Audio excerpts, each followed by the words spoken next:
यूं तो हम भी कोई बहुत पुरानी चीज नहीं हुए, पर वे दिन जरूर पुराने थे जब किसी के मुस्कुराने का मतलब इश्क हुआ करता था। वे ऐसे जल्दबाज दिन थे कि आम में मोजर भले 10 दिनों बाद लगे, पर हृदय फागुन चढ़ने के पखवाड़े भर पहले से ही महकने लगता था। जिंदगी की फटफटियां किसी रेड लाइट पर खड़ी हो तो पीछे मुड़कर देखने पर दिखता है वह मासूस किशोर, जो कभी कभी स्कूल से घर आने के क्रम में यह सोचकर 4 किलोमीटर अधिक साइकिल रगड़ देता था कि कुछ भी हो आज जाएंगे उसके गांव की राह से ही। मनोविज्ञान के धुरंधर पता नहीं इस तर्क को स्वीकार करेंगे या नहीं, पर उन दिनों लगता था कि उसके गांव के खिलाफ मैच में 0 पर आउट हो जाना ही प्रेम है। साला हमारे रहते उसका गांव हार जाए तो काहे के हम, और काहे का प्रेम। इसी चक्कर में 4 बार 0 पर आउट हुए थे तब। नहीं तो आज भी आंख मूंद कर बैट भांज दे साला छक्का जाएगा।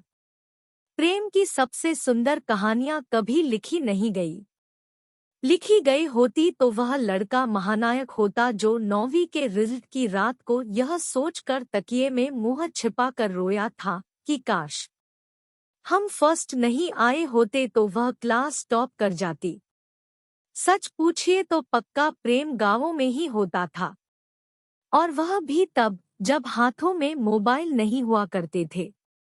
तब हथेली पर कलेजा लेकर चलते थे लड़के, माटी के लड़के, माटी की लड़कियां, सरसों के फूल जैसी लड़कियां, बाजरे के डंठल जैसे लड़के।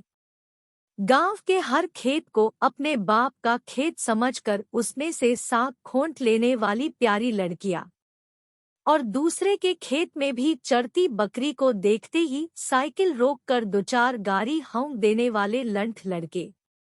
पता नहीं वह कौन गीतकार था जिसने लिखा था, खता तो तब है जब हाले दिल किसी से कहें, किसी को चाहते रहना कोई खता तो नहीं। गांव के 90% प्रेमियों ने इसे ही तेलहवा बाबा का मंत्र समझ लिया था तब। मैट्रिक की परीक्षा से 3 दिन पहले काली माई से फर्स्ट डिवीजन मांगते समय मुंह से जिसका नाम अनायास ही बार बार निकल जाता हो, मजाल की उसे पता भी चल जाए। कब्बो ना। साला खजूर जैसी दुर्दांत बीमारी तक तो किसी को पता नहीं चलने देते थे लड़के, प्रेम भला क्या पता चले। अच्छा, कुछ इच्छाएं बड़ी पवित्र होती हैं।